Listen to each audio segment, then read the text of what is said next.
Now, from 16 WAPT News, Katrina, 20 years later. 2005, a meek hurricane made landfall in the southern tip of Florida. However, once it started churning in the Gulf, it rapidly intensified to a Category 5 storm, and just as quickly captured the attention of nearly everyone in the United States. The writing was on the wall. It grew to be larger than the state of Texas before weakening to a Category 3. And on August 29th, Hurricane Katrina slammed into the Gulf Coast, making it one of the deadliest and the costliest hurricanes on record. In fact, it's one of the most devastating natural disasters ever in U.S. history. Went through Camille, and this is just so much worse. Recovery would take years. Decades later, we're still working to rebuild. The tree right there is cracking just in front of this green truck there. This is the kind of wind that we're seeing. Damage was not limited to the coast. As Katrina moved inland, the loss of life and property increased. Storm surge was estimated to reach more than 26 feet in some areas. Levees pushed beyond their limits in Louisiana, and when they couldn't hold the water back anymore, New Orleans ended up underwater. This is the levee that broke, and this is the flow of the water. These were the very first homes that were hit by all the flooding. 140-mile-per-hour winds tossed ships from the bays into homes and buildings in coastal Mississippi, while uprooting trees and downing power lines as far north as Jackson. Tornadoes spawned from Katrina's outer bands, whipping across Alabama and Florida. The landscape had changed. People were now without food, water, or shelter. And without electricity for 5 days, and the hot, sweltering weather. And with no clouds left in the sky, temperatures easily reached over 90 degrees with oppressive humidity, and there was nowhere to find relief. The storm would end up claiming nearly 14,000 lives, left hundreds of thousands displaced, and caused $125 billion in damage. We take a look back now at Katrina 20 years later. Good evening, I'm David Hartman. And I'm Megan West. We're here at the Mississippi Coliseum. Empty now, but 20 years after Hurricane Katrina stormed Mississippi shores, it was filled with evacuees and survivors trying to get away from the devastation. Boy, and I just remember it so well. 20 years ago covering Katrina, and it hadn't been since Camille, since the Mississippi coast and the state saw such devastation from a hurricane. Yeah, and you know, tonight we want to go through the timeline of what happened on August 29th, 2005. So we start with the reporters who were actually there. Hey, Marcus, tell us what's happening.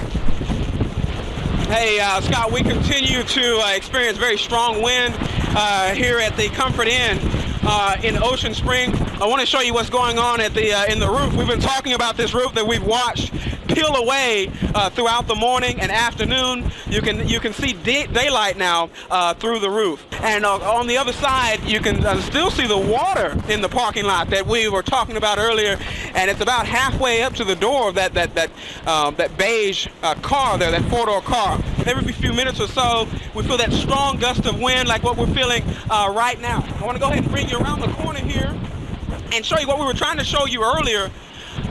Is part of the roof is coming off here at the hotel, and you can see that window on the third floor is knocked out. Lamont, let's go back in. Let's go back in real quick. It's getting real strong out here.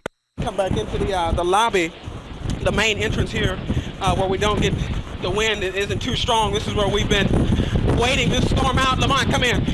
Come on in. There's actually a lot of debris coming through. So we're going to move into the lobby here. But the power is out here in the hotel. Everyone, Ocean Spring residents have been here. We see a lot of kids and animals here. People here watching the news to see exactly what it is Hurricane Katrina is doing to the Gulf Coast. Absolutely nothing untouched along the coast. We've seen cars like this Corvette that has obviously been picked up and turned over. We've seen cars in front of yards. Also, earlier today, we saw a car in a swimming pool. But it gets worse than that. We've seen entire homes and apartment complexes completely wiped out. And people who evacuated to shelters and to hotels further inland are coming back to see what Katrina left and as you can see, she has not left much at all. On the Gulf Coast, we know that people will remember this storm for years to come. I lost my wife. How are you doing, sir? I'm not doing good. What happened? The house just split in half. Your house split in half? Right here on Hollingham, Beirut. Back, we got up in the roof, all the way to the roof, and water came and the house just opened up, divided. Who was at your house with you? My wife. Where is she now? Can't find her body. She gone. You can't find your wife? Oh, she told me everywhere she told me. I tried. I hold her hand tight as I could, and she told me, "You can't hold me." She said, "Take care of the kids and the grandkids and my kids." What's your wife's name in case we can put this out there? Tony Jackson. Okay, and what's your name? Hardy Jackson. Where are you guys going? We ain't got nowhere to go, nowhere I'm going. I'm lost. That's all I had. That's all I had. I don't know what I'm gonna do. Katrina is proving to be a death. It 2 or 3 more bodies ran there where I stayed at. Laying right there in the mud. You guys, you take care of your boys, okay? Okay. Katrina is proving to be a deadly storm. For now, reporting in Biloxi, Jennifer Mearley. That man's story was tragic and heartbreaking, and it quickly spread across the country. Last year, his wife Tanette's remains were found. She was in an unmarked grave. They were returned to the family, but Hardy had already passed away. Robert Latham was the head of MEMA at that time. He revealed in an interview with 16 WAPT that the U.S. Army Corps of Engineers had warned him to expect up to 1,500 deaths from the storm. Working with the Corps, had the models on what we thought the fatalities would be in the Corps, said based on their modeling for that kind of storm, we could expect about 1,500 fatalities just on the Mississippi Gulf. So, with that, I mean, we couldn't find the numbers of body bags. In that same interview, Latham admitted the Federal Emergency Management Agency's plan for dealing with Katrina failed. He said he wished more people would have evacuated ahead of the storm. Once the storm was done with the coast, it made its way to central Mississippi. Jackson found out it was not immune to the impact. The effects here included power outages, gas shortages, which led to extremely long lines, and an influx of evacuees. Brooklyn Joyner reviews what it was like at the time. Jackson, just like the coast, suffered from Hurricane Katrina. It was still a Hurricane 1 after reaching the capital city. The damage and long gas lines told the story. He's thinking 2 to 3 weeks as far as getting our power back up. What have you been told personally, or what can you share with us as far as the city? I think there's some areas of Jackson that will have to completely be rebuilt. Wreckage, downed trees, fallen power lines, and obstacle after obstacle.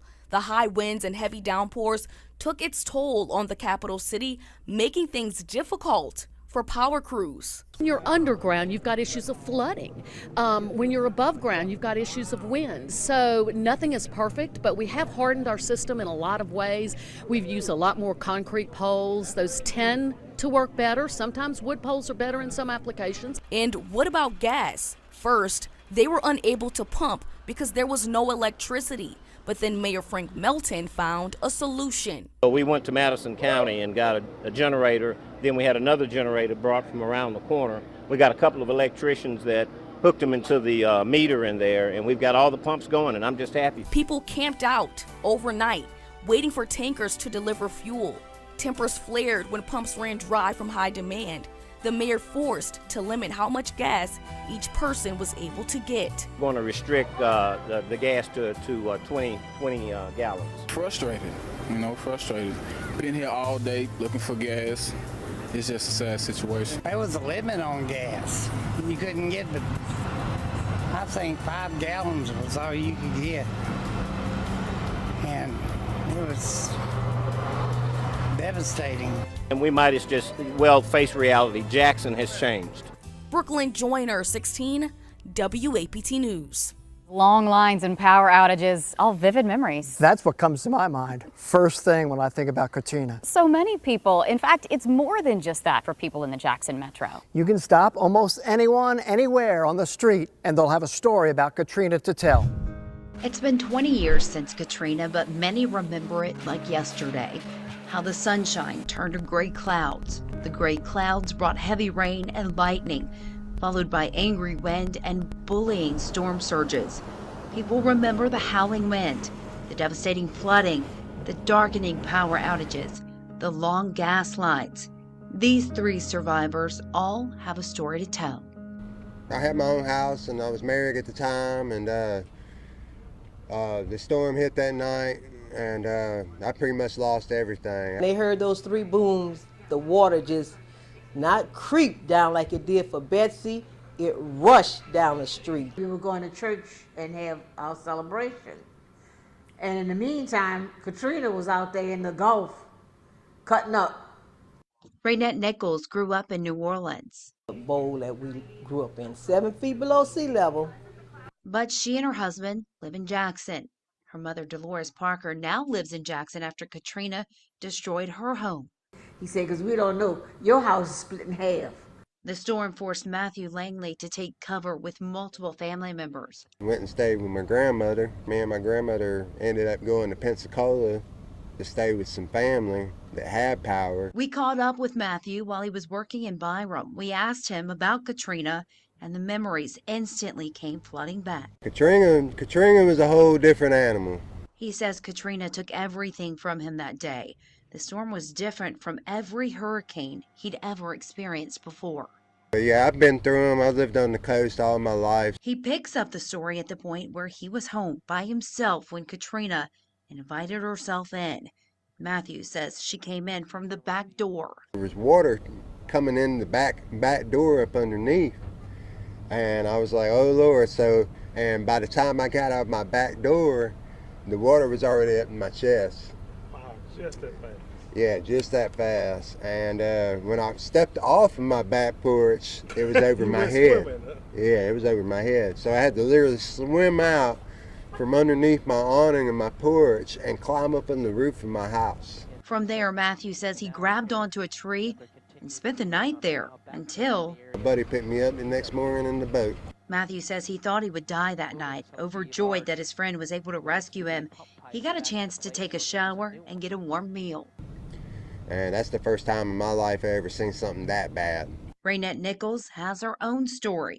She's a business owner here in Jackson. Her story and her mother's story are intertwined.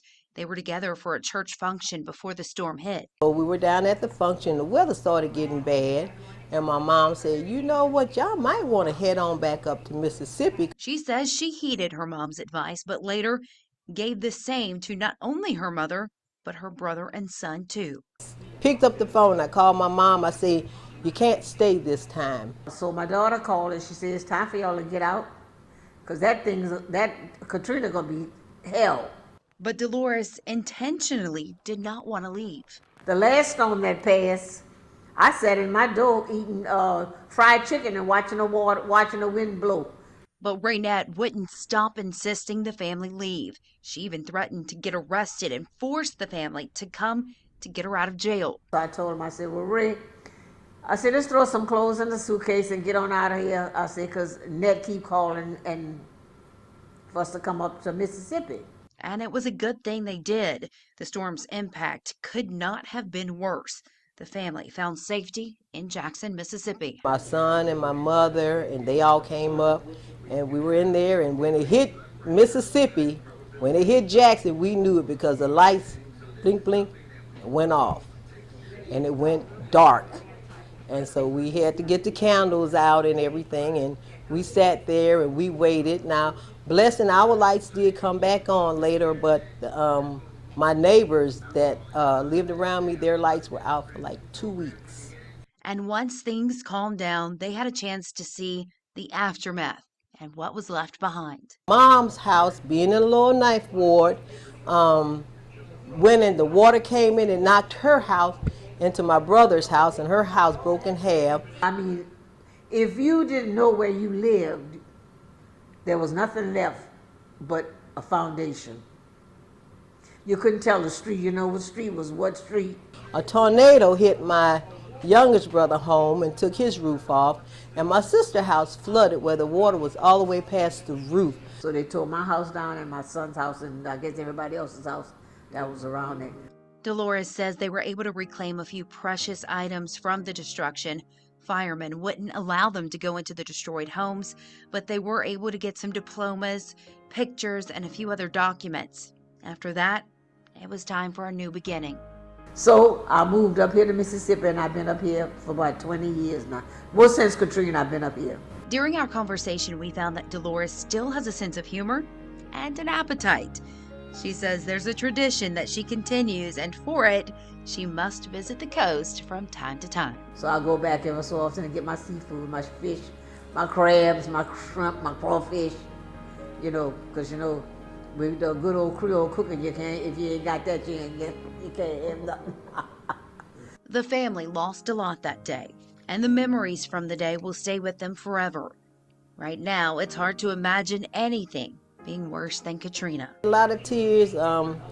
We did lose a lot of people that we knew in the Lower Ninth Ward. I have never seen nothing like that in my life. Right now, I'm 88 years old, and that's the worst thing I've ever seen in my life that happened. Allie Ware, 16, WAPT News. With winds of 75 miles per hour and some gusts of 90 miles per hour, Katrina was still a Category 1 hurricane as it crossed over the metro. There were fatalities in Simpson, Lauderdale, and Leake counties from fallen trees. Mississippi also saw 13 tornadoes spawn from Hurricane Katrina's outer bands. So what made Katrina one of the most devastating storms in U.S. history? The wind, the warm coastal waters. Was it timing or just bad luck for the Gulf Coast?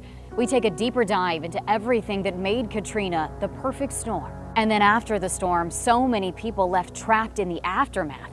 Search and rescue on the ground for days. A story of survival and a tale of recovery.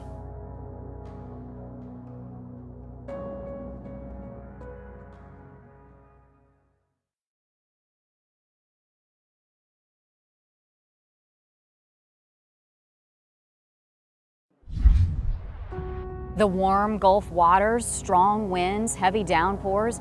Hurricane Katrina was, in many ways, David, the perfect storm. Sure was, and once in the Gulf, the hurricane went from a Category 3 to a Category 5 in just 9 hours. It bombed out. There was so much loss of life and destruction from Katrina, the World Meteorological Organization retired her name. Kristana Kay has been talking to the hurricane hunters who explain exactly how Katrina became the monster we all remember. The U.S. Air Force Reserve 403rd Wing takes flight every hurricane season to help NOAA and the National Hurricane Center. Their job is simple: get in, collect data, and get out. But for two airmen, their missions with Katrina followed them into their personal lives. But I think probably the hardest part for any crew member is when you're flying a storm here and you take off and you may not come back to the same place you live. You know what's going to happen to the people down there. It's kind of a sobering, process that we go through. Lieutenant Colonel Sean Cross and Chief Master Sergeant Joseph Latham are two of the remaining 403rd Wing airmen who flew into Katrina. Both men remembering the 2005 hurricane season like it was yesterday. We knew it was going to develop. We just didn't know what she was going to develop into. Lieutenant Cross was on one of the first missions for Katrina, flying from their base in St. Croix on August 26th to the coast of Florida, where danger was brewing. She was right at the cusp of a Category 1 hurricane on land, and she rapidly exploded into a strong Category 1 once she hit water. So by the time we left, she was a strong 1 on the cusp of becoming a 2. Even as a weaker storm, Katrina raised concerns off the Florida coast. Cross says he remembers the heart-dropping moment when he heard calls for help on their Marine band frequency. You're listening to all these people that didn't heed the warnings and decided to stay on their boats and ride it out. Even though they were tied to the dock, it was still extremely rough. Some of them broke loose. Some of them were out over open waters and stuff. So, listening to these people calling for help and assistance from the U.S. Coast Guard, and it was pretty chilling to hear the Coast Guard say, keep us advised, we can't risk a cutter to come out and save you at this time. As the storm moves across the Gulf, Katrina is getting larger and stronger, and the crews are flying into Katrina around the clock. I mean, I'm dropping instruments into the storm and they're coming back with readings higher than I'd seen in 10 years. Latham has been a part of the 403rd Wing since 1994 and grew up in Bay St. Louis. He flew into Katrina twice, the first as a tropical storm. Then 3 days later, the convection's intense, the wind speeds are crazy, and it's still strengthening. the mission where Katrina was upgraded to a Category 5. The storm rapidly intensified from a Category 3 to a Category 5 in a matter of 12 hours, and we had winds, approaching 200 miles an hour, and it was on the Sons. The pressure was dropping rapidly. It was still intensifying. We got to get this right. If we don't do our best job, then it's going to cost something. So down the line. Down on the ground, final preparations were being made, including for the airmen and their families. Reservists came in and flew the missions so the technicians could take care of their own property and make preparations to be able to fly another mission and then evacuate out. Day before the storm, we went north to Wiggins, Mississippi. So I rode it out with my future mother-in-law and future niece and 50,000 chickens. Planes and crews were diverted to Houston or evacuated to Dobbins Air Force Base in Marietta, Georgia. The 6-hour drive to Atlanta took over 13 hours for Latham because of evacuations. I do remember thinking this would be the last time I drove through the base, last time I saw the beach. It could all be different. August 29th, around 10 a.m., Katrina makes landfall as a destructive Category 3 storm. 20 to 30 foot storm surge penetrating 6 to 12 miles inland. Towns like Waveland, Pass Christian, and Biloxi are wiped off the map. Keesler Air Force Base takes on around $1 billion worth in damage alone. We found within a couple days the base was unusable because of the damage. The 403rd Wing was forced to relocate to Dobbins for the rest of the hurricane season. We couldn't come back to Keesler until we got the all clear, and we didn't get that until sometime in the month of November. Latham and his family couldn't move back for an entire month. Cross's current home had 3 women ride out Katrina because they rode out Camille in 1969. This house took 5 feet of water. We're literally on furniture, floating. They said there was snakes in the house. There was a tree broke through the windows, came into the house, everything. It was insane, and then they were messed up pretty good. They were in their 80s. So what makes Katrina such a perfect storm that still brings chills to this day? Well, you had bathwater sea temperatures, the storm was symmetrical like a buzzsaw, and it pummeled coastal communities at and below sea level at the perfect angle. You can prepare for 6 feet of water, mitigate that, but when it's, 15 to 30 feet in some areas, there's no preparing for that. I mean, everything is getting destroyed. And then it pushed all that water in Lake Pontchartrain and pressured the levees. So when those collapsed, that created that whole tragedy that happened in New Orleans. 20 years later, the 403rd Wing has improved their tracking with instruments both inside and outside the plane. We give you that hard data, that steering, that minute-by-minute steering, and now they're looking at it going, okay, now we've shrunk that evacuation zone to miles, not hundreds of miles. And the community is building back better. It's like, well, we've lost everything I own. Well, we're still here. Kristana Kay, 16 WAPT News. And this is another vivid memory for me. After the storm passed on that first night, 97% of the metro was left without power. It took up to 4 weeks for some before power was restored. The hurricane was nothing short of colossal. This damage unparalleled. During the aftermath of the storm, we caught up with a survivor who detailed what he went through trying to get to safety. Carlos Garcia brings us this interview from 20 years ago. This is Dennis Bode. 20 years ago, he found himself in a situation trying to get away from Hurricane Katrina. He says he was trying to make it to Hattiesburg, but the storm caught up to him. So we stopped in here, and I pulled right up here, parked up underneath there, and then the water started coming up at about 7 o'clock in the morning. And it was just up to the tires, then it got up to the rim, the center of the hub, and then it got up to the truck, started coming in, so I threw the other 2 little puppies in the back, and then the water started coming in real quick. I mean, like this. And by the time I got to these drink machines over here, they had all that oil and stuff. The water was up to my chest. And they had two fellas up there already. One of them just got out the truck. He said, "Come on, Dennis, come on, get out the Bronco." And at that time, it was there. And then they got me up there. I was slipping so much with the oil and the grease and everything all over my arms that they couldn't get me up. I had to get my feet up in the head and shit, and I was slipping and shit. We got up there, and that's where we spent the whole day. Up in there as the water came up. You see this brick right here?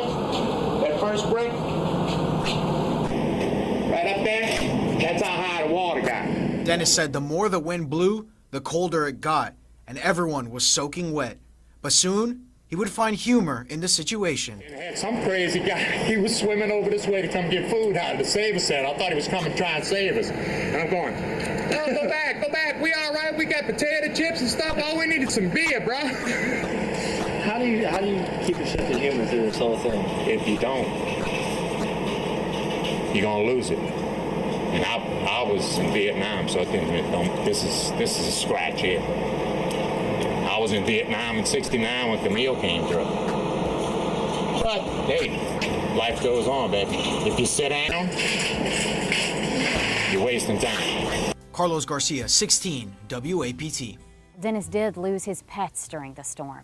He says Katrina threw a dumpster into his back window before flooding his truck. And there were so many others. Search and rescue, recovery, disaster workers, and volunteers from everywhere came to Mississippi's aid. Their sacrifice and resilience are now imprinted into the Magnolia State. Celeste Wilson tells their story. So we had to build from zero, and that's one you don't forget. Executive Director of the Mississippi Emergency Management Agency, Stephen McCraney, recalls collaborating with the Mississippi National Guard on a massive search and rescue mission in the immediate aftermath of Hurricane Katrina on the Mississippi coast. A man came out of his house and walked over to the convoy and was talking to then First Sergeant Raines and myself, and he wanted help to look for his daughter. They had escaped up into the attic, and the water caught them. It flooded it, and it couldn't get out. Well, she ended up getting pulled out of the attic. I'd only been down there 10 minutes, and already had somebody that lost a loved one that were so glad to see us with the red and blue lights flashing that we were there to help look for their family members and help them in that way. That'll never leave you. At the time, McCraney was a 28-year Guardsman veteran, one of a 22-man civil support team responsible for evacuating storm survivors. A huge undertaking. It is one of the high water marks in my career of complexity of a disaster. First time I ever saw it, all 82 counties in the state of Mississippi were impacted. That has not happened again. He says the destruction was unlike anything he'd ever witnessed. Total devastation of nothingness. There was no grocery stores, there were no gas stations, there was no supplies anywhere. And that was the biggest hurdle, was trying to get water, trying to get ice, and trying to get food. But they didn't face the storm's aftermath alone. Over 1,000 volunteer groups came to Mississippi. Brought food, brought water, they brought flashlights, they brought clothes, they brought shoes, they cooked meals. McCraney says the presence of those volunteers gave them the strength they needed to carry on. Meanwhile, Sean Tyndall, now Commissioner of the Mississippi Department of Public Safety, remembers the storm's toll personally. Of course, I'm from Gulfport, and I lost my home during that storm. My family lost its business. Still, Tyndall and his team pressed forward, leading search and rescue efforts and protecting storm victims. And so we had troopers and law enforcement officers from DPS that came from all over the state, left their homes that had been impacted to go down to the Mississippi Gulf Coast and try to help the folks down there in recovery efforts, finding bodies. Looking back, Tyndall says Katrina revealed the true toughness of Mississippi. I think it showed the resiliency of the people of this state in the face of immense tragedy and destruction, that we came back, we worked hard, and we rebuilt. 20 years later, Mississippi remains forever changed, but also more united. In Jackson, Celeste Wilson. Department of Public Safety Commissioner Sean Tyndall and MEMA Director Stephen McCraney both say Katrina taught lessons of strength and sacrifice that continue to guide the state's emergency response efforts today. 3 days after Katrina hit, 23 states had National Guard forces on the ground. At the peak of the response, there were 51,000 guardsmen on the Gulf Coast. It was the largest domestic mobilization in National Guard history. They helped save more than 17,000 people from floodwaters. When you talk about rebuilding Mississippi after Hurricane Katrina, there's a lot to unpack. Casinos washed aground, demolished roads, eroded beaches, uprooted trees, downed power lines, communication outages. The list is ongoing. But what we're really talking about here are the people. Oh, the people who were displaced, left homeless, without food and water. They stuck it out, and they continue to rebuild their homes, neighborhoods, and their communities. They continue moving forward. Ross Adams has more. Hurricane Katrina brought a 30-foot storm surge, so much water it inundated the Mississippi Gulf Coast. We weren't expecting that much of a tidal surge to just wipe everything away and destroy everything that we were so used to in our day-to-day lives. Lives were ripped up and forever changed. The intense rain and wind destroyed over 60,000 homes. It was unbelievable, because when I came back from East 2nd Street and past Christian, everything south of East 2nd Street was gone. We felt all the effects of it, all the way to state line of Alabama. Some worse than others, some lost everything. One measure of the devastation, the Biloxi Bay Bridge was completely wiped out. It was dominoes. All those sections of that bridge were just kind of collapsed. With the bridge now gone, a commute from Biloxi to Ocean Springs, which normally took just 1 minute, turned into a half-hour commute. But we learned to adapt. There are back ways all over the coast to get where you need to go. And this is the new Biloxi Bay Bridge. It opened about 3 years after Katrina with a hefty price tag of $340 million. The bridge includes 6 lanes from Biloxi to Ocean Springs, as well as a very spacious pedestrian and bike path. The new bridge is an example of how communities and people all across the Gulf Coast managed to come back from the dead to rebuild their homes and lives. It was tough, but we are strong in our community, and we were there for one another, and we are thriving today. They're building 2 new casinos down in Biloxi, $1 billion casino where the old Ma Brown place used to be. According to Biloxi Bay Chamber of Commerce President Albert Henryon, 2 decades since Katrina, the coast economy is now strong. For the future, nothing but up, investments. They look at putting more money in there, but most of it is all about the money.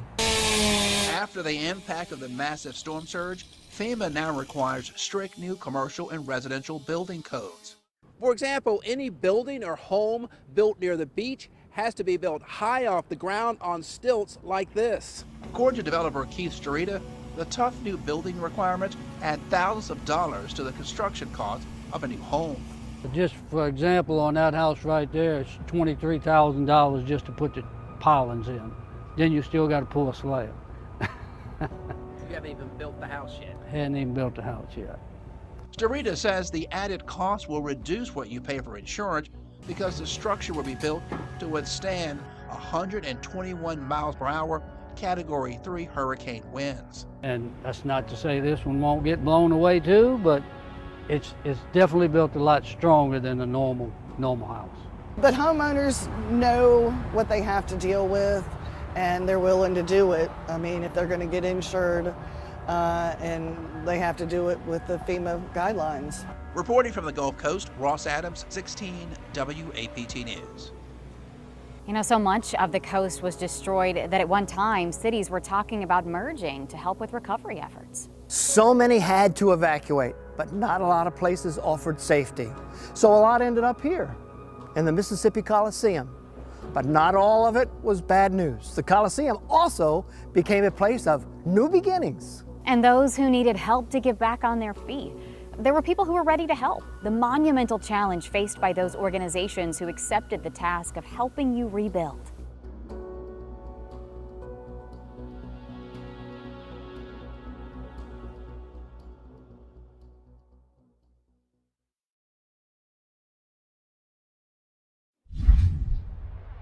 We will be here throughout the duration of Hurricane Katrina in this live simulcast capacity. We've moved part of our operation here to our sister station in Jackson at WAPT, and so we will be joining forces throughout the duration of this storm as it affects New Orleans and the Mississippi and Alabama viewing areas. That's right. We have a crew actually at the Superdome in New Orleans. We also have a crew at the Hilton in New Orleans. We have a crew at the Coliseum here in Mississippi, where a lot of evacuees have made their way here to Jackson in the downtown area. We also have a crew this morning at MEMA headquarters, which is the Mississippi Emergency Management Agency headquarters here in Jackson, Mississippi, kind of the watchdog group, if you will, to find out exactly what's going on, where relief needs to be in the state of Mississippi.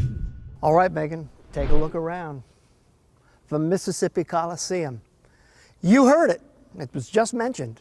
This is where most evacuees in Jackson ended up. It is. You know, it is well over 25,000 square feet here.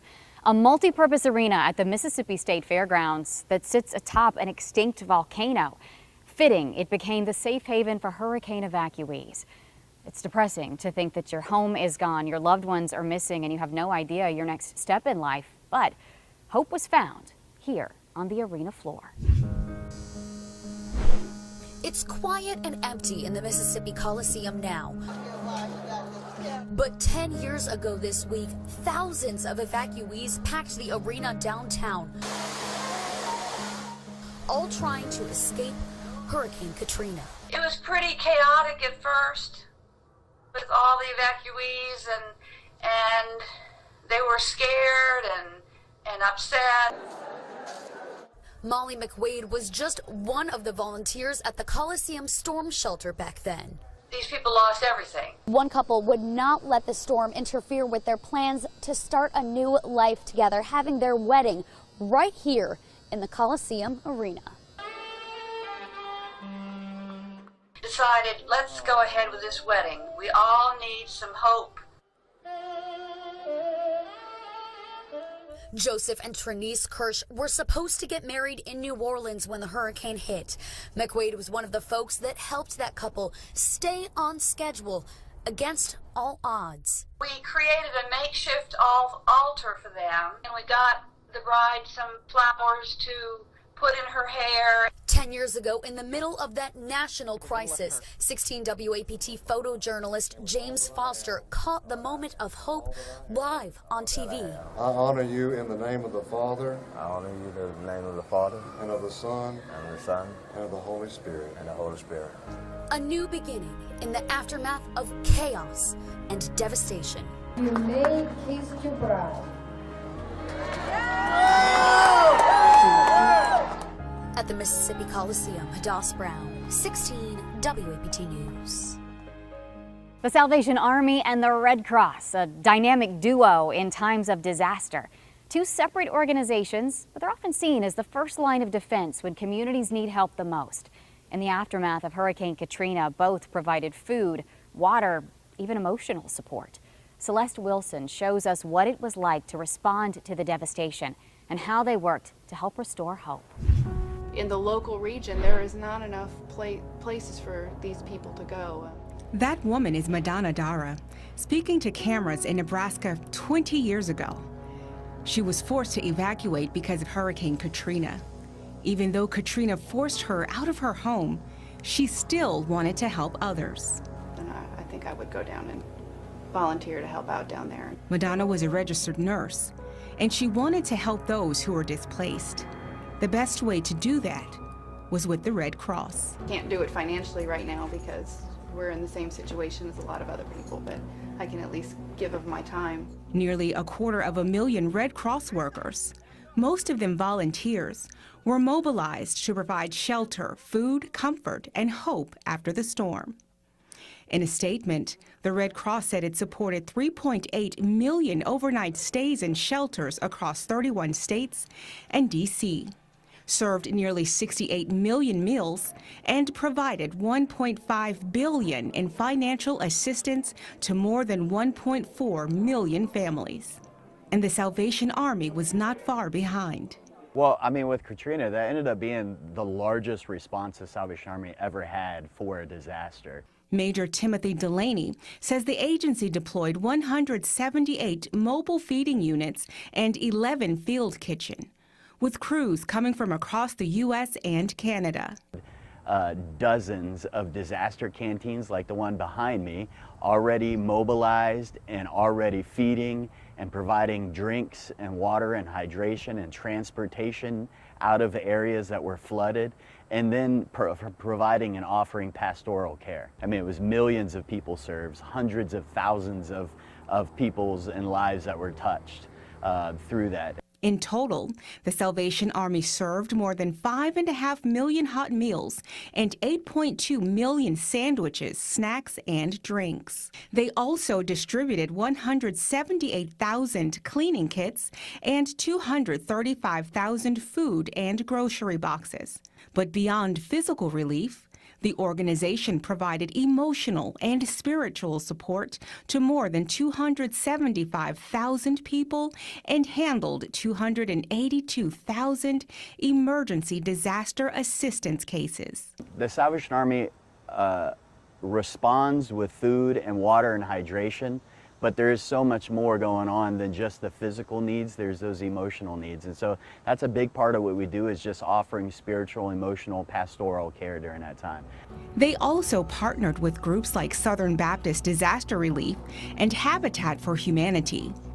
And even with damage to their own facilities, they continued aiding communities, focusing not just on immediate relief, but also on long-term recovery and rebuilding. We were there for years following it, doing long-term recovery, rebuilding homes, rebuilding neighborhoods and communities. And since then, they have established their own recovery efforts, including the construction of a new Emergency Disaster Services Center in Jackson, which opened in late 2009. The center includes an emergency operations room, a warehouse, and additional facilities. They also replaced the Biloxi facilities with a 52,000 square foot community center. In Jackson, Celeste Wilson, 16 WAPT. The Red Cross and Salvation Army's primary recovery efforts after Hurricane Katrina took about 18 months, though some neighborhoods faced much longer waits. And nearly 2 decades later, full recovery is still ongoing. We focused on Mississippi thus far, but it was the Gulf Coast as a whole that suffered extraordinary damage. Out of it, stories of heroism, a look at the flooding in Louisiana and how people began to help themselves. Plus, New Orleans began to receive more national attention than ravaged Mississippi. Hear how one photographer saw it as her mission to make sure the Magnolia State was not forgotten.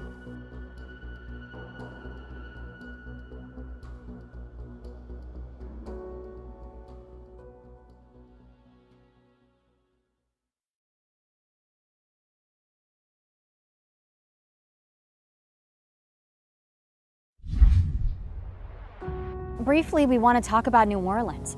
Katrina's second landfall was over Louisiana. Afterward, the pumps there stopped working, the levees broke, and the city was soon underwater. Not just the Crescent City, but a lot more of the Bayou State as well. Following Katrina, flooding was widespread in Louisiana. This is in Baton Rouge, where several people worked to rescue a woman and her dog from a sinking car.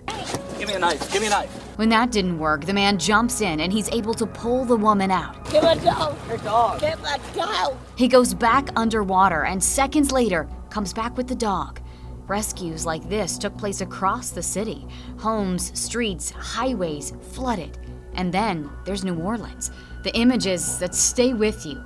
After the levees broke, 80% of the city was underwater. This family trapped in their attic, waving a makeshift flag. So I was gonna die. because the water came in so fast. Rescue after rescue. The stories come from police, from firefighters, and from survivors themselves. Shocking, disturbing, and sad. It's incredible, like what human beings go through. The massive rainfall, the storm surge, and then the levees. This is the levee that broke, and this is the flow of the water. These were the very first homes that were hit by all the flooding. When the levees broke in New Orleans, it looked like Mississippi was being forgotten. One photographer wanted to make sure that didn't happen. Her pictures and her photography captured the devastating event. It chronicles the destruction, despair, and desolation of the aftermath, but it also shows hope, encouragement, and spirit of Mississippi to build back. Brooklyn Joyner talked to the photographer Melanie Golding about Mississippi's resilience. You can hear the crash of the waves. Feel the solemn mood of the storm that ravaged Mississippi's Gulf Coast 20 years ago. This actually probably is one of my very favorite. Do not allow Katrina to steal your joy. Moments after the storm, captured by photographer Melody Golding. Her goal? To immerse you into what she feels is neglected history. Everything that had happened in New Orleans, the Mississippi was just not getting the coverage I felt it needed to tell the story of what happened to Mississippians. From August 2005 to August 2006, this Mississippi native traveled from Vicksburg to Pascagoula through Pearlington. That journey captured in an exhibit at the two Mississippi museums called Hurricane Katrina, Mississippi Remembers. So I'd been to the coast, and this time it was not there anymore. It looked like a bomb had gone off. Broken roads, dilapidated homes, along with crushed spirits, spewing out horrifying stories. The water picked him up and his dog Lucky, and he grabbed onto the branch of a pecan tree and hung on and sang gospel songs and held on to his faith to survive the storm. Held on with his dog Lucky. He's probably in that tree for 7 or 8 hours. And this took some visitors by surprise, including two Mississippi Museums volunteer, Allison Steiner. And I walked in and I'm looking at the pictures and I'm seeing places that are familiar, and I round the corner and there's my house. And, I recognized it immediately. Her family home was destroyed by the storm. It had been slid off its foundations. And although the roof was there, the house had gotten water up 7 or 8 feet. Surrounded debris and spray painted with the words, "We'll rebuild, don't demolish." Saw her name on the house, and it's very emotional for her. We made the really difficult choice to allow it to be torn down, although we didn't do that for almost 2 years. Golding's exhibit is separated into 3 parts: devastation, resilience of surviving, and her favorite part, reconstruction and rebuilding. But the way people have picked up and gotten on with their lives and moved forward is just a real testament to the human spirit. And one of those testaments is Steiner, who picked up her family's life on the coast and moved to Jackson and never left. If you'd asked me the day before Katrina if I was ever going to live in Jackson, Mississippi, I would have said no. But it's a lovely town. I come to think of it as home now. Golding says her work was acquired by the National Museum of Archives and History in Washington, D.C. I took my talent that God has given me to tell their story. And I'm grateful to have been able to do it, even though it was really, really hard. She says it stands as some of the only documentation of how Hurricane Katrina impacted the coast of Mississippi. In Jackson, Brooklyn Joyner. Hancock County was right in the bullseye. Hurricane Katrina made landfall here 20 years ago in Mississippi, bringing with it a 30-foot storm surge. The water came up so high, we lost all but maybe 1 or 2 vehicles. As the floodwaters rose rapidly, Emergency Management Director Brian Adams says employees inside the EOC building kept on working. We'll have one on the table answering phones. That one sitting in the chair, and the one sitting in the chair was about that deep of water, probably 12, 24 inches of water. And the door just blew off, and I could see a U-Haul just flying through the sky. And it really started to really sink in that I don't know if we're going to survive this. Signatures on there, they need to be notarized. Former Bay St. Louis police officer Stephanie Fontenot was inside the police station, worried she and her fellow officers were in grave danger. The water was coming in and the roof was coming off, so a bunch of us got into the holding cells to ride out the storm. As ironic as that is. Back at the EOC office, we decided that, you know, hey, with the water coming in and the roof, not thinking the roof was going to hold up. Sensing their own mortality, Adam and 35 other first responders in the building did something to make sure they could be identified in case they perished. This is the list of names we wrote on in a permanent marker on our arms. I was number 3. And we sealed it, and in case something happened, because we thought that we didn't know the water was going to stop. Once the storm passed, Adam, his team, and police across the county started driving around.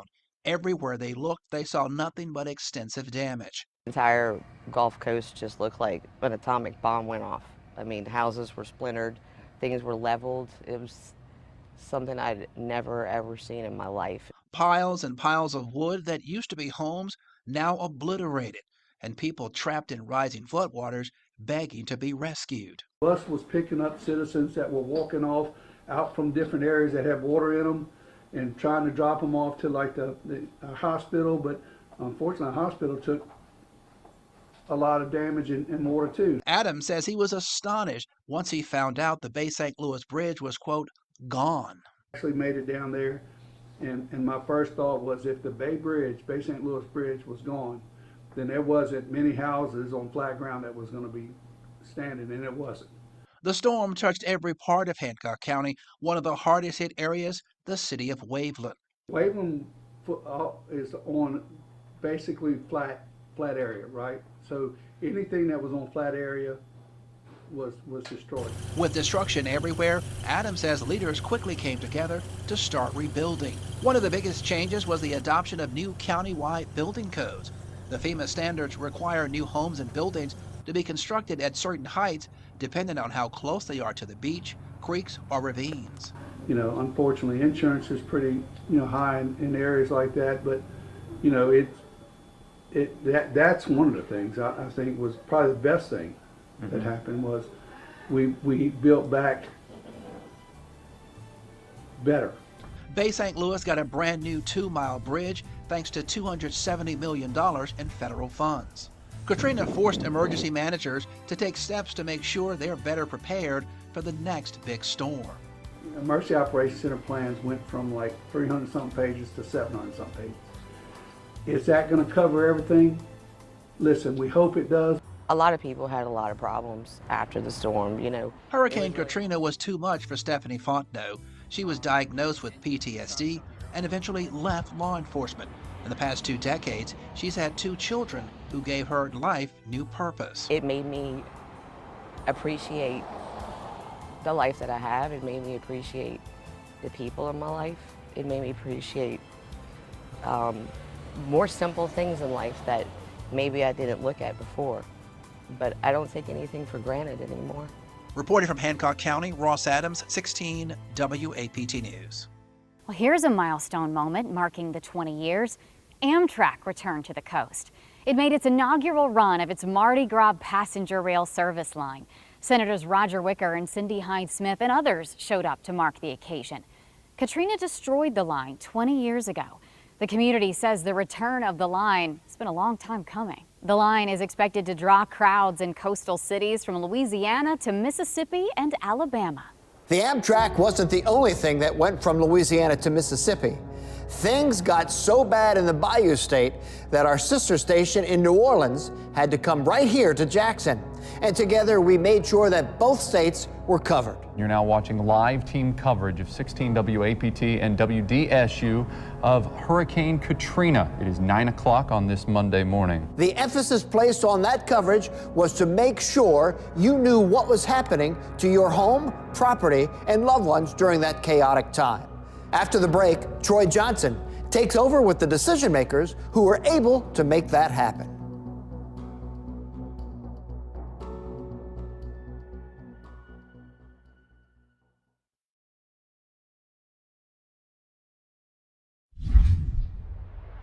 Our former colleagues here at WAPT spent countless hours covering the impact of Hurricane Katrina from this building. But they had company. Our sister station in New Orleans, WDSU, made the tough decision to leave their city and their studios to keep broadcasting through the storm. Their destination, Jackson, Mississippi, where they set up here inside our station and continued telling the story of a lifetime. The caravan, we are going to go from here to the West Bank. The newsroom is the heart of every television station, where coverage decisions are made, stories are shaped, and communities are informed. But 20 years ago, this newsroom had to become something more. It wasn't just WAPT journalists working here. Yeah, we got them all. With Hurricane Katrina bearing down on New Orleans, WDSU couldn't stay. I had no idea where we would go at that time because we hadn't formulated a plan about where to go. Groggily answered the telephone and they said, you gotta get to Jackson, Mississippi. We are going to evacuate half our team to Jackson and half our team to Orlando, Florida. WDSU anchor Norman Robinson headed to Jackson while trying to handle his affairs. I was busy trying to collect my thoughts and collect my family and find out where they were going to go at that time. So that's what it was like for me. It was chaos, chaotic. It was a 9-hour drive north in the contraflow to get here, and WAPT opened its doors. We had some room, big room in the studio, but you'd never think you'd get another station there.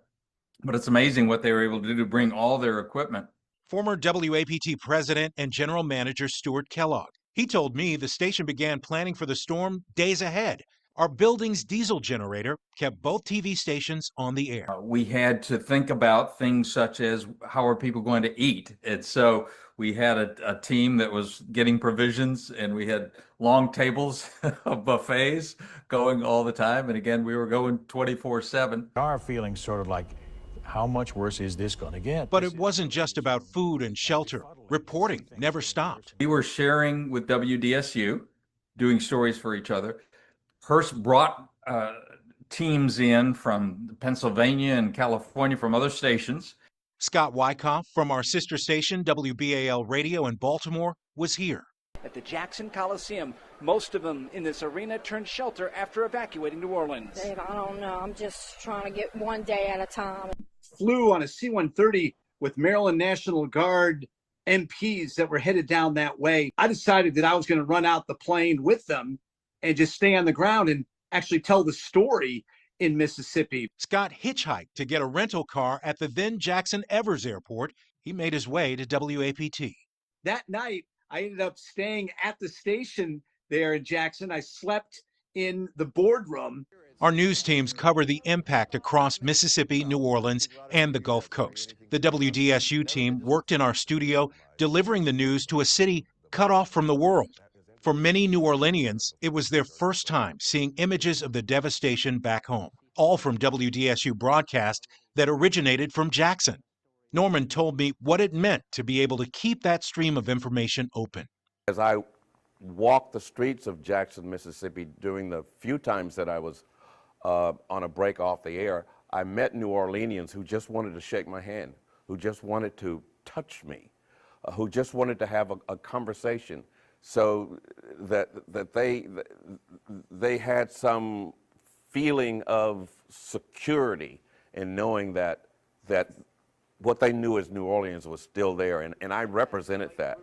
He and the rest of his team were fueled by the concern from their colleagues here at WAPT and Hearst Television. They found out it's not called a sister station for nothing. Anchor anchors were on the desk and shaking my hands, and some were hugging me, just being able to tell the stories of hope, because so many stories to that point had been of despair. What stays with me about my days at APT was everybody concerned about me in searching for my granddaughter.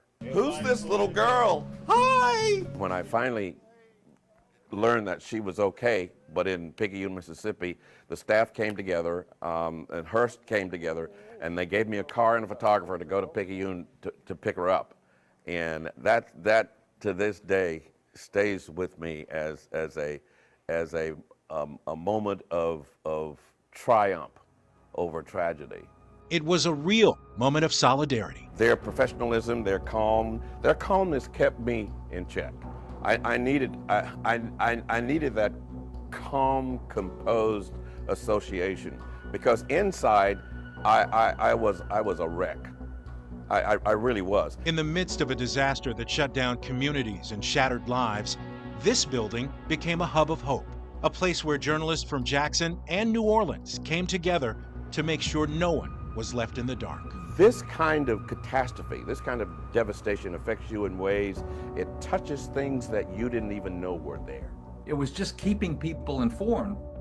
And so WDSU, obviously, they were away from their homes here, so we were able to help them tell the story back to their people, but also being so far away. So we were really doing it together. It's pretty amazing that you had two stations coming out of the same.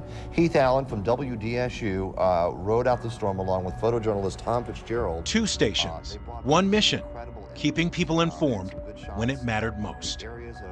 It doesn't usually happen, stations joining forces. But 20 years ago, in the wake of Katrina, that's exactly what kept people connected. Megan, David, back to you at the Coliseum. Some of the best moments in sports history took place in the Superdome, and some of the worst moments are forever stained there. But what happened behind the scenes that the people seeking shelter there never knew? How those over the dome kept chaos at bay. And what happened after Katrina, the Superdome looked unrecoverable. The scramble that led the Saints to Jackson for a first down.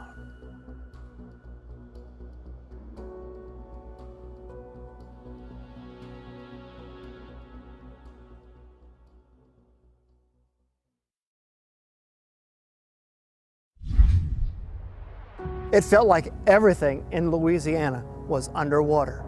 Again, we're in the Mississippi Coliseum, where a lot of people evacuated during the storm. Yeah, but many of others went to the Superdome, and many of them didn't think it would survive the hurricane.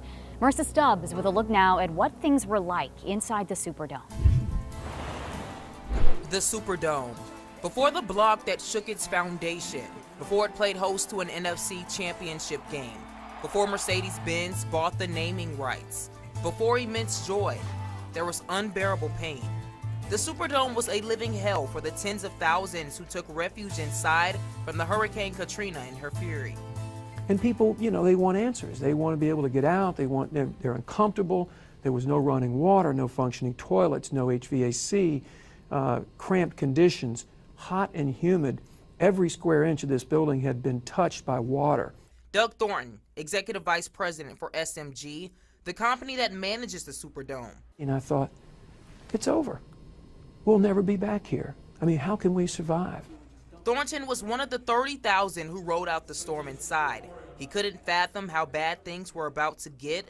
The water had risen to almost 5 feet on Poydras Street and about 3.5 to 4 feet on Girard Street, and it had seeped through the doors and all the crevices into our central plant and elevated up to almost 10 inches. The facility was running on generator power when a new warning came in, a dire one, from the then police superintendent, Eddie Compass. He said, there's nothing more we can do here. You need to get your families out, because I'm afraid that we're going to have more flooding. They can't stop the water from coming into the levees. There's going to be more levee breaches. There could be 8 feet, as much as 8 feet of water tonight, 8 more than what you have. Horton says somehow the water stopped rising, just inches from the Superdome's generator. Had it not, the generator would have been overcome and the thousands inside would have been in the dark with only one possible outcome. You have a panic situation on your hands and people won't know how to get out of the building. I mean, literally, you wouldn't be able to see your hand in front of your face. We know where it is right now. It's got to go another 3 to 4 inches before it hits the generator. Thornton says his team kept the information to themselves to avoid the chaos, but continued to monitor the situation. We marked that water for the next 4 days, and it turns out the chief was wrong. The water rose 2 inches and stopped. And because the generator survived, so did the dome. For me, it was probably the scariest moment. And it was one of those tipping points, I think, in this whole disaster. If we lose power, full power in here, we could have had a terrible loss of life. Marissa Stubbs, 16 WAPT. The conditions still ended up chaotic inside the Superdome. Officials there found themselves in a situation where there was a lack of supplies, no designated medical staff, no air conditioning, and a loss of running water and sanitary conditions. The Superdome was in such bad condition, there was speculation that it would be demolished. But the operators chose to repair and renovate the following year. The NFL and the Saints scrambled to solidify a schedule for their games. In the meantime, one preseason exhibition game was played right here in Jackson. Our Joe Cook revisits one of the darkest but important times in Saints franchise history. That sealant there But it looks like it's blown off. peeled right off as you would a wrapper almost around a present. But some gaping Before holes in Katrina took the roof off the Superdome, the foundation of the Saints franchise was already unstable. The team only had one winning season after getting their first playoff victory in 2000. The Saints will run the clock out. And after an 8-8 season in 2004, it was a dire situation. WDSU sports director Fletcher Mackel was there for it all. They were the definition of middle of the pack. So Jim Haslett was the head coach, was on shaky ground. Is he going to get fired? Is he not? People didn't really believe in Aaron Brooks. Deuce McAllister was a star, but he was like one of one at the time, the kind of the regional star from Ole Miss. So I don't think anybody believed in him. There's also chatter that the Saints could move to San Antonio, The Alamo Dome in San Antonio, where owner Tom Benson had strong financial and personal ties.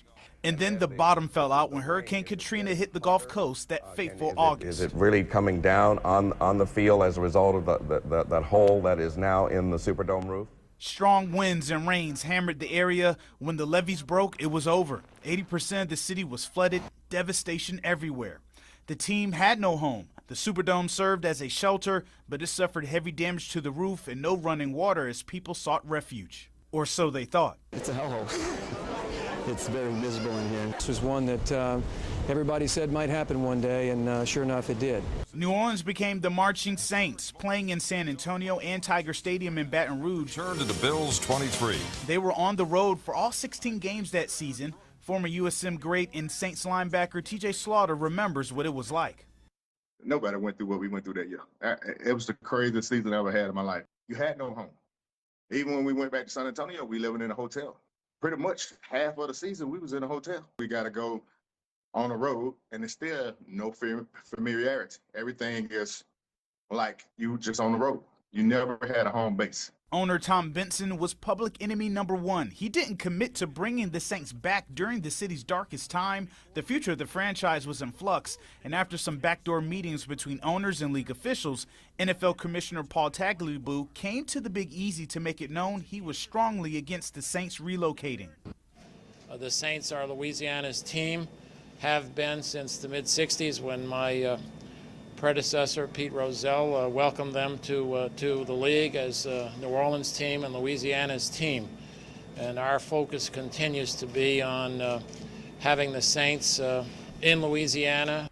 By season's end, the Saints finished 3-13, but Benson and the franchise announced in December, 4 months after Katrina, they would be staying. And that decision was massive because of what happened after. The dawn of a new era. Sean Payton took over as head coach, and Drew Brees was the new starting quarterback. The jury was still out on him after not clearing his physical due to a shoulder injury with the Nick Saban-led Miami Dolphins, but the Saints took a chance on him as they began to rebuild. a lot of fans complained about, you know, Mr. Benson and all that, you know, but there was a lot of stuff going on with a lot of people with their families, their homes. Nobody knew what was going to happen. So, you know, even me, I was a critic towards Mr. Benson, but I changed my mind. I always had the hope and knowing that they'd always be back. I never had a doubt in my mind. In Katrina's long aftermath, the city of Jackson was able to host the Saints training camp at Millsaps College for a few years. It was notoriously hot in 2006, but those tough practices forged a new foundation for the team. And while the Superdome was being rebuilt, Jackson's Veteran Memorial Stadium hosted preseason games for the Black and Gold. City officials had an ambitious timeline to reopen the Superdome after Katrina. State government and city leaders went all in to make it happen. Overall, they say this is a monumental task to get this Superdome up and running 13 months after Hurricane Katrina basically ripped the roof right off. You know, some days you had doubts and other days you had to believe. Certainly it was the biggest renovation anybody's ever tried, and to try to do it in 13 months was unprecedented. And boy, did they ever. The Superdome was open and operational for their 4th game of the season in 2006, a home game against the rival Falcons on Monday night, and it was electric. And the Saints dominated in a 23-3 win. That's why we were so good. That's why we started winning, because it wasn't just about the players and the teammates and, you know, trying to win games just to go to the playoffs. It's like we got to win games to make the people of Louisiana feel better. And I knew all them guys from Gleason and all them, you know, to see them, to watch them. I was a Saints cheerleader, I'm going to be honest. Even though I was with the 49ers, I was rooting for them the whole time because I knew what they went through. The Saints won 10 games and made it to the NFC Championship game that year, the first of many wins for a franchise that went on to capture its first Super Bowl 4 years post-Katrina. But that dome-coming game on Monday night was a signature moment in franchise and sports history. Given a chance to step away and enjoy a moment in this dome that some never thought they would see again. Joe Cook, 16, WAPT News. Katrina was a dark and trying time for everyone in the Gulf Coast region. We may never know if the Saints would have left if Katrina never hit. But the return months after the storm, a 2009 Super Bowl, and tickets selling out for now 20 straight years proves that the team is there to stay. Ground Zero. What does it really mean for Mississippi? What did we go through? And what's our place in history now? A look at whether we've really recovered. And angels in Mississippi, the prayers offered, where we're protected, and the help destined to be received.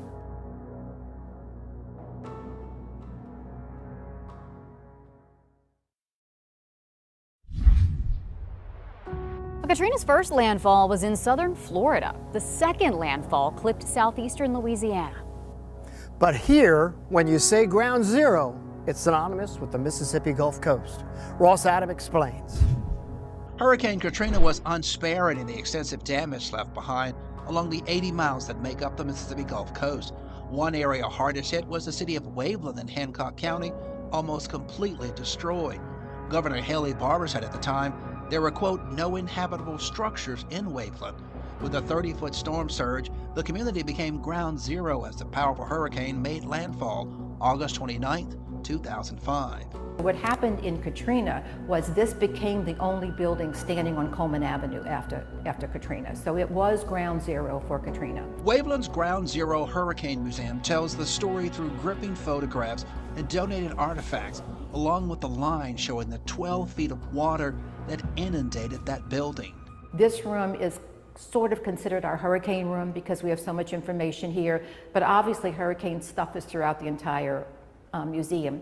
A lot of people didn't prepare. Bernie Cullen is Board of Directors chairperson for the Ground Zero Hurricane Museum in Waveland. We have around 5,000 visitors a year, and they mostly come from out of state, and they are fascinated by Katrina. They're fascinated by the images. They cannot believe how much devastation and that we have come back. The museum is housed in the old Waveland Schoolhouse, which later served as the city civic center. We have so many pictures here that are actual pictures that survivors have given us. The museum features 2 exhibits that have a lot of meaning to Cullen. One has 50 Lapquins Selig Wells made from scraps she and her husband collected from their friends and neighbors after the Montreal, Canada couple lost their Hancock County home to the hurricane. We did a little legacy to Dr. Bill, and there he is on his bike with his Keep waving beautiful. This bike belonged to late Dr. Bill Bradford, a physician at Hancock County General Hospital, who spent days riding his bike around town, giving out tetanus shots and providing medical aid right after Katrina. It makes me smile every time I go in the Waveland room. It's kind of talk to Bill, because he was my neighbor. He was like right next door to me at my house. So it was really nice to have it and be able to tell his story. Visitors are so riveted by the photos of the enormous damage and stories of survival. Cullen says the museum has received the highest rating from TripAdvisor, the world's largest online travel platform. When I look at all of this and I think of what we all went through and what we had to do to get where we are today, I think we don't know how strong we are until we have to be strong.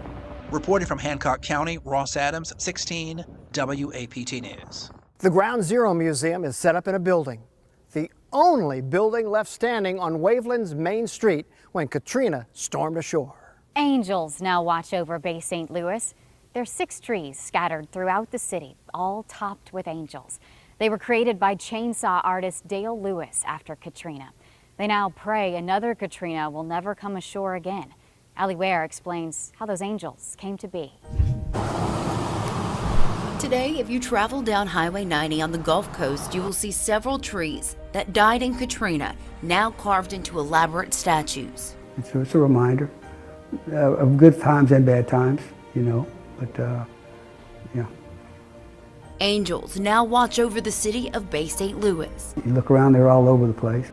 The first one we saw was the tree outside of the Baytown Inn, representing a protector from the storm. It was a live oak tree at the time that, you know, they had survivors from Katrina, people that stayed here, tried to weather the storm, had to go grab onto the branch of a live oak tree. That tree is where Nikki Moon, who owns the Baytown Inn, 2 of her friends, and her dog rode out the storm after it tore apart the inn that was built in the 1800s. Doug was at the back, and I straddled the middle of it, and with my dog underneath my stomach, and then Kevin would look, and he'd say, "Another wave's coming," and we'd all duck down. And so we were up there probably 3 hours, I'm guessing, maybe 4. Chainsaw artist Dale Lewis came to the Gulf Coast after Katrina to volunteer in cleanup efforts. But when he got to Bay St. Louis, he heard the story of the oak tree and worked with a local church, Our Lady of the Gulf, to put his chainsaw skills to work. Because people just felt like they lost everything and they had no hope. Lewis made a meaningful tribute out of the tree. I saw the vision of having one angel looking towards the bay, one angel looking up, and one angel looking towards the road. And I like the way it looks because it looks to the town and it looks to the water. And it was our protector. This and other trees like it around the Gulf Coast show the surviving spirit of these coastal towns and continue to lift spirits.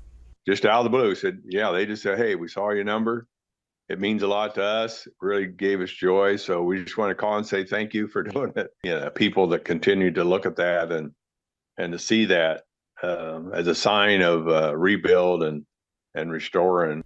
Now, 2 decades later, Lewis says Katrina changed him. He not only continues to sculpt, but volunteers for different causes in his own hometown. It's become part of my routine now, and you just see the benefit. Sometimes right away, you can see that this person's face changes, and that really that sticks with you.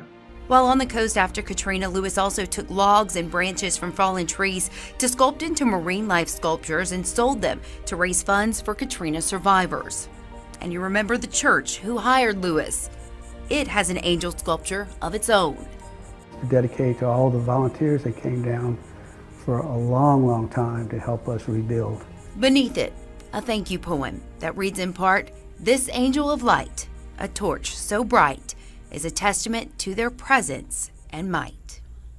Allie Ware, Bay St. Louis, 16 WAPT News. The tree sculptures are located along scenic Highway 90 from 3 different sculptors. There are approximately 50 sculptures throughout the Mississippi Gulf Coast. We went through a lot during Katrina, but as we braved the storm, someone had to be at the helm. That man was Haley Barbour, Mississippi's governor through Katrina. How he saw the state through disaster and his response to evacuation and the federal government.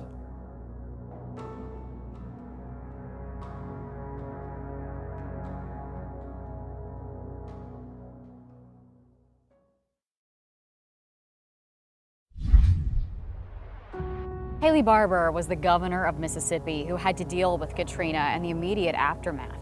More than 230 people were killed along the coast. Tens of thousands were left homeless. Mississippi's casino industry was washed ashore. Many more businesses were flattened by the storm. But Governor Barbour was hailed as a decisive leader with calming demeanor and tough talk on looters who gave hope to the state's future. Aaron Pickens sat down with Governor Barbour to talk about those difficult times. We expect that catastrophic damage has been suffered. That's Governor Haley Barbour on the afternoon of August 29, 2005, a few hours after Hurricane Katrina made landfall. This is him today. This was not just a coastal calamity. As he reflects on the 2 decades since the storm that changed Mississippi forever, he describes the moment he realized we were facing a monster. Saturday night before the storm hit on Monday morning, the head of the National Hurricane Center, Dr. Max Mayfield, called me on the phone at the governor's mansion and said, "Governor, this is going to be a bad storm. This storm is going to be worse than Camille." Barbour says the state has an annual protocol. It started after Category 5 Camille hit Mississippi in 1969. He says leaders put together a hurricane plan. They practiced and they prepared in case they faced something like that again. However, the problem for us was we prepared for the wrong hurricane. We prepared as if it were going to be Camille. And it wasn't. Katrina was a much bigger beast. It was a gigantic storm surge. The eye of the storm spread all the way across the Gulf of Mexico. When the front edge of Katrina hit Mississippi's Gulf Coast, the back edge was in the Caribbean Sea. After the hurricane crossed the state, it left most of it paralyzed, the Mississippi coast bearing the brunt of the storm. Planes were grounded until the next day when the federal government gave special permission to fly. Barbour says seeing the aftermath for the first time seemed unreal. I've said this many times. It looked like the hand of God had wiped away the beach, had wiped away the coast, had wiped away, like it was as if an atomic bomb had gone off. It was even worse once they got on the ground. I remember one of your former colleagues, Bert Case, was in one of the helicopters. We let the press have one of the 3 helicopters. And Bert got out and he walked over to me when we got back to the airport and said, "Governor, after flying over it, what's your worst fear?" And I said, "My worst fear is how many bodies we're going to find under all that debris." From that moment, it was a race against time to rework the hurricane plan they'd practiced so much. They needed it in order to recover and rebuild. For Haley Barbour, the former chair of the Republican National Committee and a revered member of the party, he saw bipartisanship play a huge role in the path forward. And Barney Frank said to me, "You send me a copy of your plan. I will write a letter to every Democratic member of Congress and say, this is Mississippi's plan. I'm going to vote for it, and I wish you would too." We did not lose one Democrat congressman's vote. Barbour gets emotional reflecting on that time.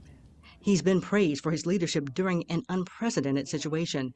He, in turn, praises the thousands of men and women who volunteered. This is what he said about them in the hours after Katrina hit. We have so many volunteers to thank. We've got shelters across the state that are open that are manned by hundreds of volunteers who are leaving their families to serve people they don't even know. Today, Barbour still says they are the ones who helped Mississippi the most. And it wasn't because of who was governor, it was because our people got knocked down flat. They got back up and hitched up their britches and went to work. And they went to work not only helping themselves, but helping their neighbors. Hurricane Katrina will be talked about and studied for years to come. People who lived through it will never forget. Neither will Haley Barbour, who said through all of the loss and pain, we came out stronger and more resilient. I think, honestly, the Mississippi's reaction to Katrina and the way we worked did more to improve Mississippi's reputation than anything that's happened in my lifetime. Not only did Governor Barbour oversee response to Hurricane Katrina, he was also the governor when the Deepwater Horizon oil spill happened in 2010. And through it all, what did we learn? How did we put it to use? The failures during Katrina and the lessons we took away from it.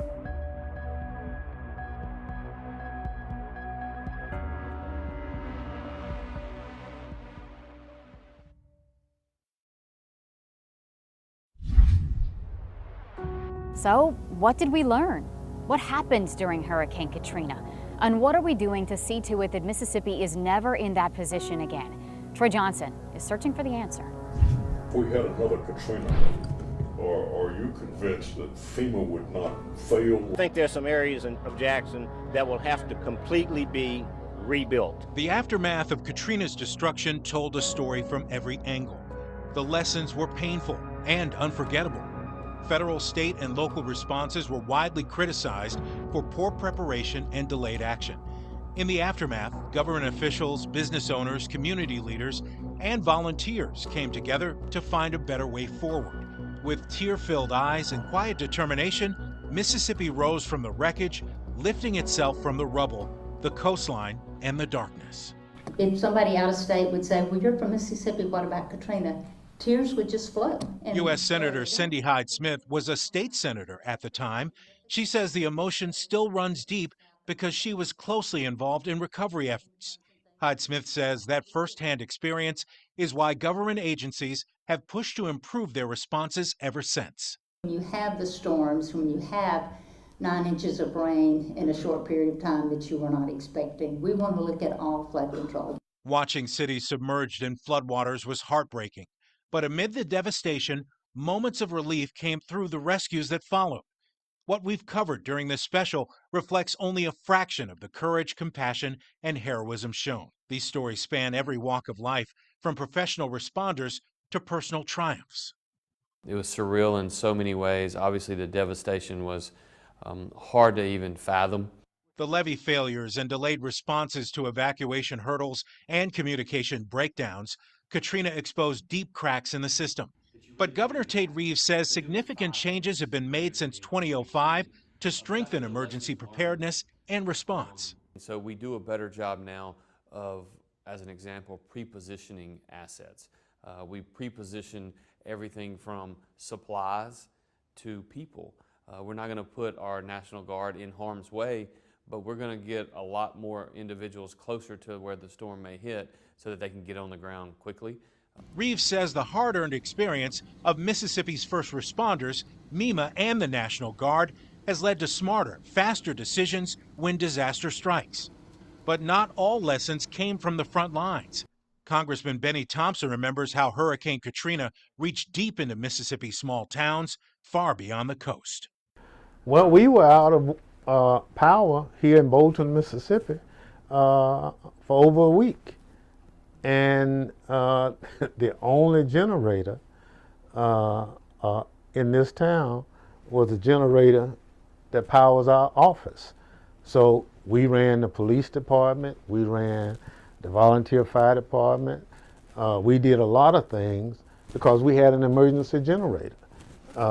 Never in our wildest dream that we think, you know, almost 200 miles in, we'd be a victim of a hurricane like Katrina. Thompson told me the lessons from Katrina didn't just shape how communities prepare, they transformed how they stay connected when disaster strikes. A statewide communication system. So I can talk from Biloxi, Mississippi to Hernando, Mississippi, just by keying a radio. We built into our system of communication where first responders, be they fire, police, can always know exactly what's going on at that moment. While Thompson says coordination among first responders has come a long way, Senator Roger Wicker argues that promises made to local leaders decades ago still haven't been fulfilled. We are still trying to get the federal government to keep their promises that they made to small town mayors, medium-sized city mayors, and boards of aldermen and boards of supervisors from 20 years ago. Then there's the conversation around the Federal Emergency Management Agency. FEMA was a critical component in helping Mississippians recover in the wake of Katrina. Governor Reeves shares President Trump's concern about whether a sprawling federal bureaucracy is the most efficient way to deliver help. Reeves believes that Washington should focus on getting resources to states quickly so local leaders can take the lead in disaster response.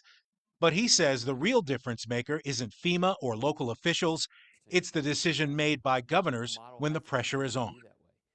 When you look at disaster responses across the country that maybe have not gone particularly well, it is typically not FEMA's fault, and it's typically not the local leaders' fault. It's governors that have not made good decisions, and states have not properly managed it. While the governor points to poor decision-making by state leaders as the root of failed disaster responses, Congressman Thompson says one thing is clear: FEMA still plays a role no other agency can replace.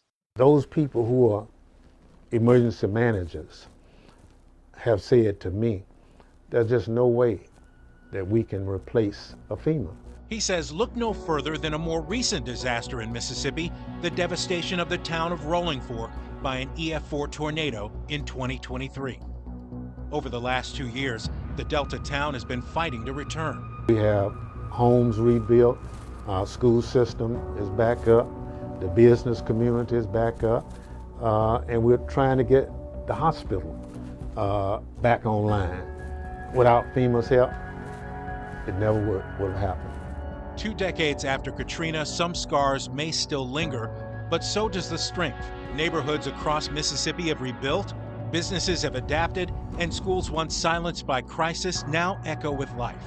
What began as a struggle to recover from Katrina's wake of destruction has become a testament to endurance, proof that even after the darkest chapters, communities can write new ones, filled with purpose, pride, and progress. Of course, we do have better technology and better equipment now than we did in 2005. Part of the takeaway from Hurricane Katrina is that we have to have better communication and better response times. Hurricane Katrina was not just an event that affected you. It didn't just affect Mississippi or Louisiana. We were all a part of it. We all went through it together. Yeah, you know, those who kept you informed are also talking tonight. Hear what they experienced from it.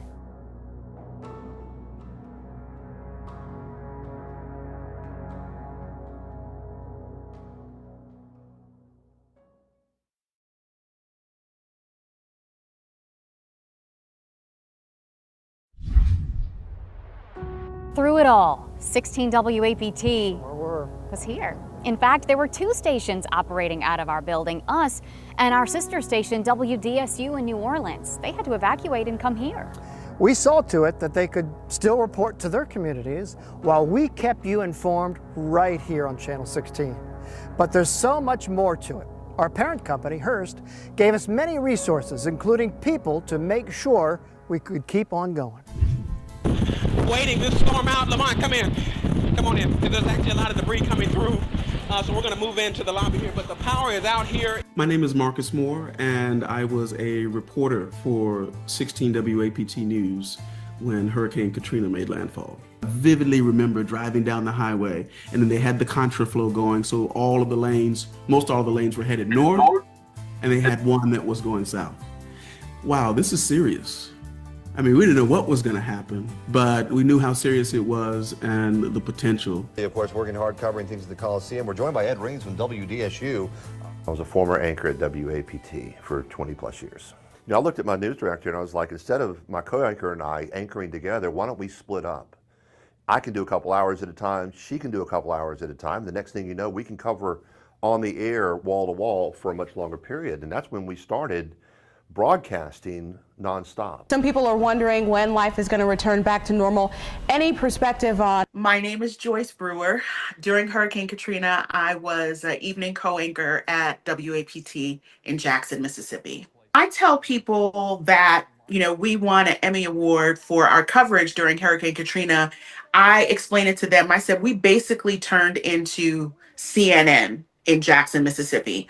So anyone who wanted to know about what was going on in the coast, what was going on in Louisiana, where resources were coming in, were all watching us. My name is Adrienne Stein, and during Hurricane Katrina, I anchored the news at WAPT, and I was also in the field reporting. Many people have already packed up and are heading back home despite the warnings to stay put. I remember looking at the camera and just saying, you know, we'll get through this. We are going to get through this together.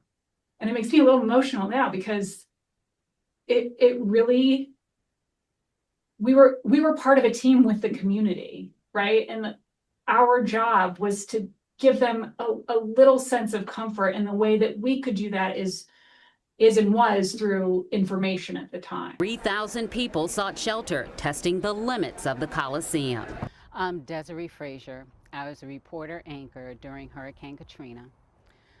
20 years ago, it's hard to believe 20 years has passed. I was down here at the Coliseum. Then the lights went out. There were no lights, and our light for our camera was the only one. And there were so many people in there from New Orleans. They started crowding around me because we had a little monitor, which we use with live shots so we can see what we're doing. And they were looking at the monitor and they were saying, oh, that's such and such, oh my gosh. Said when I went down to the Coliseum, that's when, you know, seeing it with your own eyes, most of it, we were in the studio and watching it on the screen. But when I got down there to the Coliseum and people were like, news lady, thank you for telling us where we should go for resources, or thank you for telling us which gas stations were open so we could go fill up our cars. Like, people let you know directly what you told me on TV helped me improve my life. My name's Bruce Barkley, and I was the news director at 16 WAPT when Hurricane Katrina hit. And we started discovering how immense the damage was down there, how the roads were impassable in some places, how it wasn't like you were going to stop at the Comfort Inn and get a room for the night. You know, you had to find the places that were okay and then cover the places that were devastated. We continue to experience very strong wind here at the Comfort Inn in Ocean Spring. I want to show you what's going on at the in the roof. This was my first time to cover a hurricane's landfall, but it's in those moments where you really get a sense of just how unpredictable these storms can be, and really what's at stake. And it's people's lives. Window on the third floor is knocked out. Lamont, let's go back in real quick. In the heart and at Hurricane Katrina, I was producing the 6 and 10 p.m. newscasts at WAPT. But if you need any things to send out to the Red Cross, visit some other shelters. They can use that stuff today. I remember this being so new in my career that I knew for the first time what my job was, that being a journalist at that moment was absolutely the lifeline for people. Greg Flynn, and I was a reporter at Channel 16 in 2005 when Katrina came in. Right now, there are millions of gallons of gas held in tanks down there. The power was restored. I got on the phone and was doing a live report as we were following the first gas tanker coming out of Collins that was heading up towards Jackson. And people were just amazed. They all started to go line up. Okay, the gas is on its way. But it was almost like a third world country. People were lined up for miles waiting on gas. Teared up a couple times, and I always considered myself armor plated, but it hurt because I knew so many people from that area who had lost their whole lives, who had lost loved ones. And it hurt, and it's still to this day. We're 20 years from Katrina, and I still remember the smell of things that I don't want to describe. It was probably the most inspiring and challenging point of my career by far. We were running towards the storm to help rather than away from it, so that people knew what the devastation was and the best ways to recover. I grew up a lot and saw real examples of what it truly is like to lose everything. Being grateful for what you have today, because it can be gone in an instant. It made me the journalist I am today. It made me understand urgency. It made me understand how you can't wait to give people information. You can't hold on to it to be cool later on. You need to give it to them as fast as you can give it to them so that they can survive. All right, well, Norman and Brad, I can tell you that as you saw from the video that Marcus just sent back, here at MEMA, they said that they have received winds clocking 135 miles an hour. No, it was honestly one of the worst times in the nation's history. And I know we kind of take a back burner a lot because everybody said New Orleans. The human suffering in New Orleans was awful, absolutely awful. But not to be lost in the fact that the hurricane made landfall in Mississippi. We had the brunt of Katrina. Don't believe me, just go ask the folks in Hancock County. We've seen cars like this Corvette that has obviously been picked up and turned out of over. all of the rubble and the death and sadness, you really see the best in people, particularly in Mississippi, where we saw people dropping everything from across the state and across the region to help a stranger, a perfect stranger. And it's in those moments where I think we're all reminded in some way that we are, we're in this together. As you can imagine, there's more, a lot more to tell here. The cost of rebuilding, the time it's taken to do so, the culture that's continuing to thrive, and the hospitality that's come out of it all. We continue to post and update stories on our website at WAPT.com and our mobile app, as well as Very Local. There's more to see on the rebuilding process, more to watch about the recovery. It's all there on Hurricane Katrina 20 years later. Thank you so much for joining us tonight. We learned a lot from putting this together, and we're thankful to be a part of this community and to call Mississippi our home. Well, you can say that again. Our resilience here is second to none, and we'll continue to thrive and to be ready for the next threat to our great state.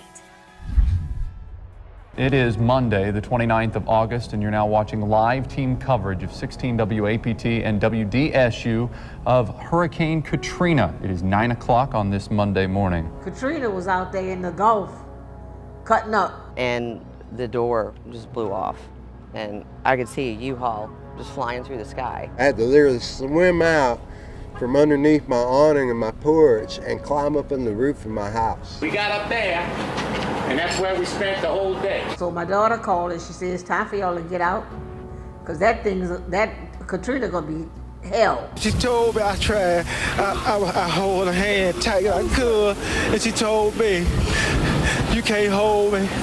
She said, take care of the kids and the grandkids. There is not enough places for these people to go. The entire Gulf Coast just looked like an atomic bomb went off. This is the levee that broke, and this is the flow of the water. These were the very first homes that were hit by all the flooding. If we had another Katrina, are you convinced that FEMA would not fail like it did in this one? I mean, their system failed. Let's be honest about it.